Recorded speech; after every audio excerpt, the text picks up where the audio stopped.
The Ceylon Electricity Board says approximately 25 to 30% of electricity consumers are facing power outages owing to prevailing adverse weather.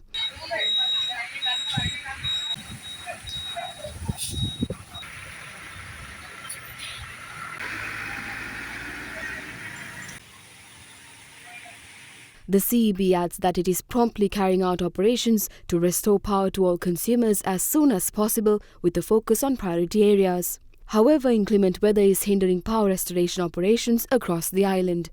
Meanwhile, the Road Development Authority asserts that over 206 roads across Sri Lanka have been closed for traffic owing to floods and landslides. The authority notes that steps are being taken to bring all roads back to normalcy as soon as possible. Many water sources and water treatment plants in several districts managed by the National Water Supply and Drainage Board are inundated owing to heavy flooding reported island-wide. A large number of our facilities have been inundated. Most of our treatment plants are also submerged. Uninterrupted water supply is being provided to all areas within the Western Province. However, warnings have been issued pertaining to rising water levels of River Kalani. Rising water levels of River Kalani may cause disruptions to operations of Ambatale water treatment plant. We are trying our best to control the situation. We request residents of disaster-struck areas in Colombo to use water sparingly.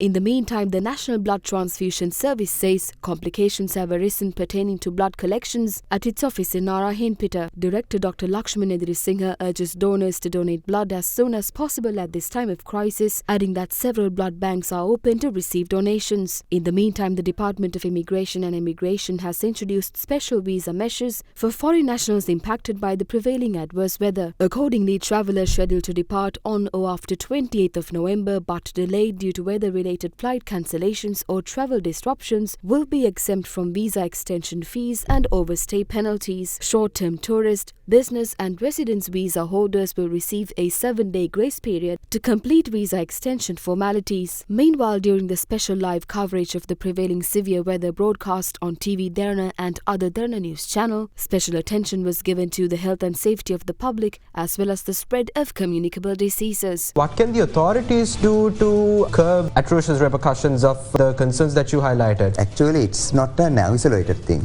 Therefore, it has to be identified first what are the problems, and then accordingly we have to address all these problems. What can Sri Lankans do to take adequate precautions amid being safe and secure within this adverse weather? Most of our healthcare workers in the field level, they are already there. General population should aware about how to prevent those things, especially about children and their early signs of infections like chest infection. And very young people, if they get a chest infection, especially they will have pneumonia very quickly. Now these days actually we were facing with influenza infection all over the country, and that can be further go on into this population. We saw how the healthcare infrastructure has also been impacted. So what are the authorities doing on that front?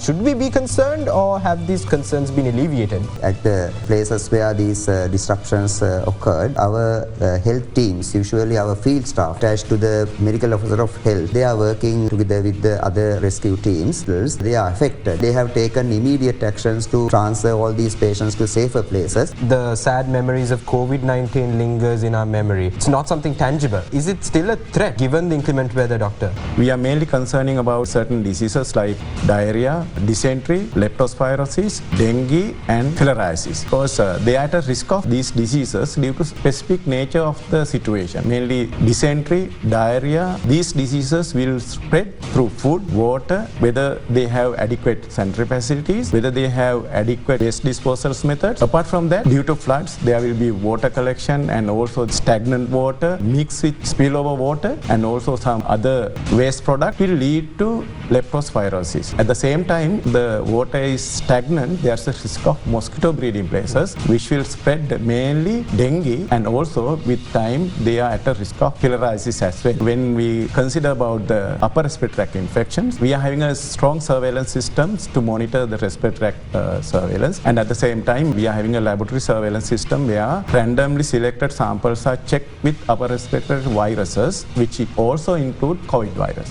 After COVID pandemic, we haven't seen any increase of the risk of COVID virus.